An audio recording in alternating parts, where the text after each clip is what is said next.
Marcos Hindi ako believe na he's really a weak leader. Kasi spoiled child, only son.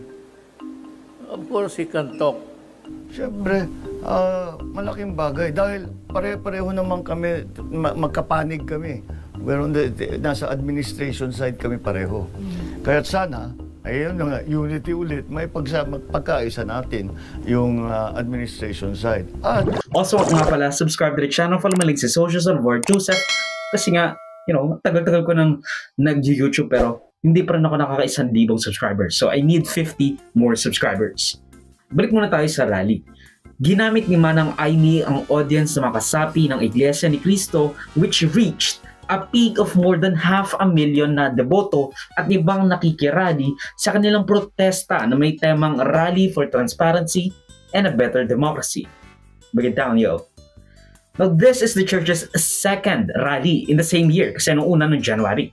Nung una ay nung nag-rally ang mga kapatid natin sa INC sa kanilang binabansagang National Rally for Peace noong January na tumututol sa impeachment ni Vice President Sara Duterte na umabot ng at least more than 1.5 million people na rallyista.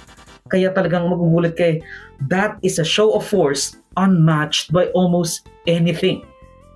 Ang sabi nila, hindi sila pro Duterte pero yung impeachment na underway noon ay, let's be real, pampagulo lang raw sa bansa.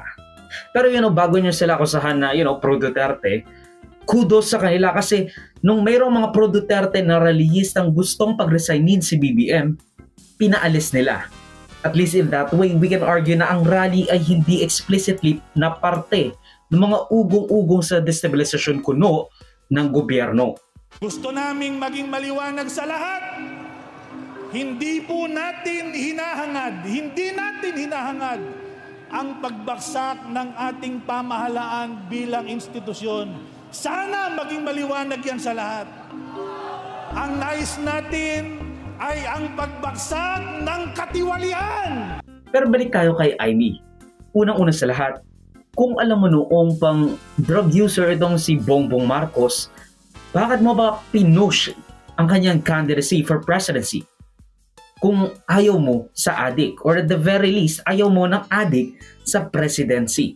Tapos sinabi mo pa kaya mo pinilit or kaya mo pinush si Marcos na pakasalan si Liza Araneta Marcos para tumigil ang kanyang pagiging adik. Matagal na